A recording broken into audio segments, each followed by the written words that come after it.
نحمده ونصلي ونسلم على رسوله الكريم اما بعد فاعوذ بالله من الشیطان الرجیم بسم اللہ الرحمن الرحیم۔ معزز سامعین ذی احتشام، السلام علیکم ورحمۃ اللہ وبرکاتہ۔ آج کی جو گفتگو کا مقصد ہے اور جو حقیقت ہے وہ ہے شرابی پر اللہ تعالیٰ کی رحمت کا عجیب معاملہ۔ آپ ایک بار ضرور سماعت فرمائیں۔ حضرت ذوالنون مصری رحمۃ اللہ تعالیٰ علیہ ایک بہت بڑے بزرگ گزرے ہیں۔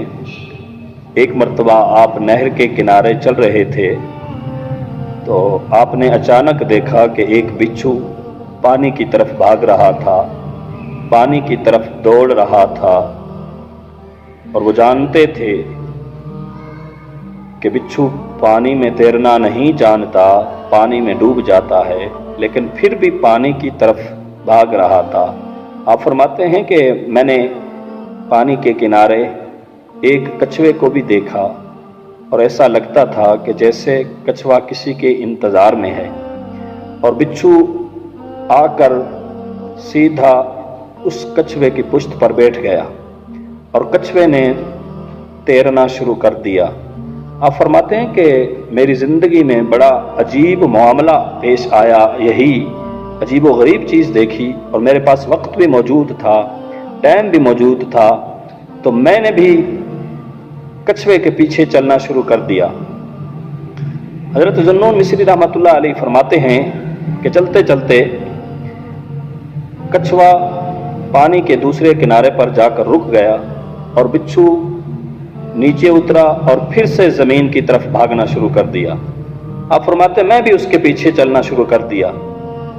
تو آپ رحمۃ اللہ علیہ فرماتے ہیں کہ بچھو جس طرف جا رہا تھا تو آگے ایک درخت تھا، اس درخت کے نیچے ایک شخص لیٹا ہوا تھا، ایک شخص سویا ہوا تھا۔ آپ فرماتے ہیں ادھر سے وہ بچھو بھاگ رہا تھا اس شخص کی طرف، تو میں نے لاٹھی اٹھائی اور کہا کہ اگر اس بچھو نے اس شخص کو، اس بندے کو تکلیف دی، کاٹا یا ڈسا تو میں اس کو ماروں گا، نہیں چھوڑوں گا۔ آپ رحمۃ اللہ علیہ فرماتے ہیں کہ ادھر سے تو بچھو بھاگ رہا تھا اور دوسری طرف سے کوبرا سانپ آ رہا تھا۔ میں نے دیکھا کہ بڑا عجیب معاملہ ہے، بندہ ایک ہے، ایک طرف سے سانپ آ رہا ہے اور دوسری طرف سے بچھو جا رہا ہے۔ فرماتے ہیں کہ وہ کوبرا سانپ جب اس بندے کے قریب پہنچا تو اس بچھو نے اس پر حملہ کر دیا، سانپ پر حملہ کر دیا، اس کے ساتھ چمٹ گیا سانپ کے ساتھ بچھو، اور اس کو کاٹنا شروع کر دیا، ڈسنا شروع کر دیا، اور اتنا زہریلا تھا بچھو، اتنا زہریلا تھا کہ سانپ اچھلنے لگا اور واپس لوٹنے لگا، لیکن واپس نہ لوٹ سکا، وہیں پر وہ مر گیا۔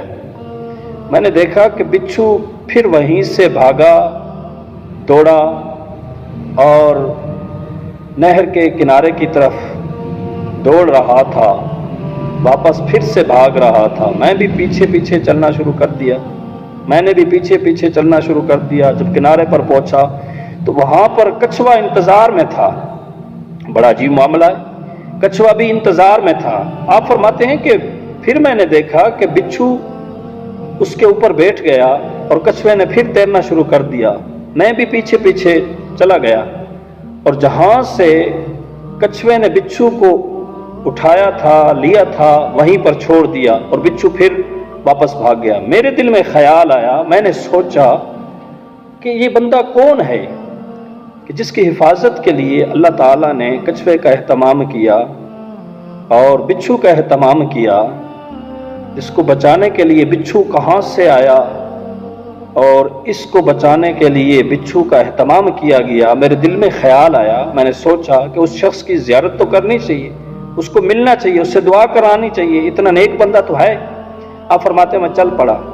جب میں اس بندے کے قریب پہنچا جو وہاں پر لیٹا ہوا تھا، سویا ہوا تھا اس درخت کے نیچے، جس کی جان بچانے کے لیے اللہ تعالیٰ نے کچھوے اور بالخصوص بچھو کا اہتمام کیا تھا، تو آپ فرماتے ہیں کہ جب میں اس کے قریب پہنچا نا تو اس بندے کے منہ سے شراب کی بدبو آ رہی تھی، شراب کا مشک آ رہا تھا، شراب کی سمیل آ رہی تھی، شراب کے نشے میں مست تھا، شراب کے نشے میں لیٹا ہوا تھا، سویا ہوا تھا۔ میں نے اس کو بڑی مشکل سے اٹھایا، بڑی مشکل سے جگایا، اور پھر میں نے کہا کہ تو ادھر سو رہا ہے، تو ادھر نیند کر رہا ہے، شراب پی کر اللہ تعالیٰ تیری حفاظت کر رہا ہے، تجھے اس سانپ سے بچایا، تمہاری حفاظت کے لیے اللہ تعالیٰ نے کہاں سے بچھو کو بھیجا، اور تو یہاں پر سو رہا ہے۔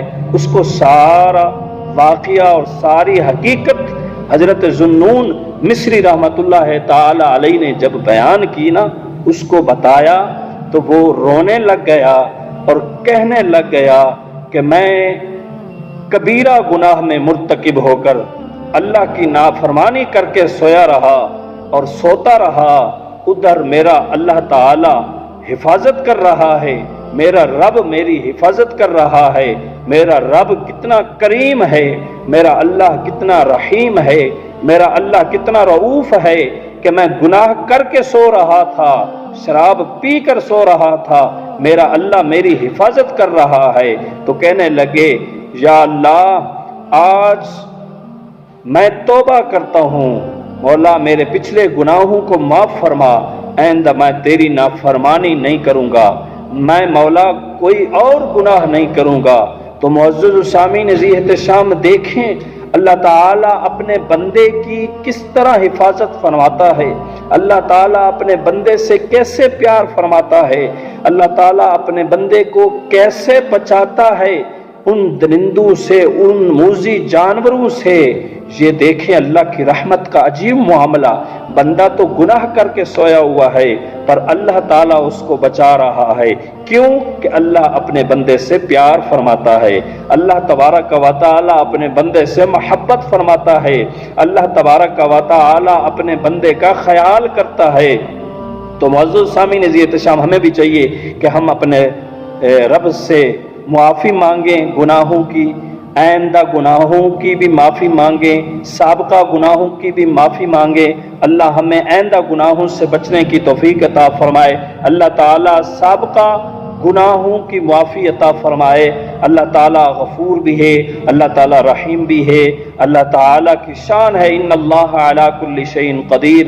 دعا ہے کہ اللہ تبارک و تعالیٰ آج کی ہماری اس گفتگو کو اپنی بارگاہ میں قبول فرمائے، اللہ تعالیٰ ہمیں اس خوبصورت گفتگو پر عمل کرنے کی توفیق عطا فرمائے، آمین۔ وآخر دعوانا ان الحمد للہ رب العالمین۔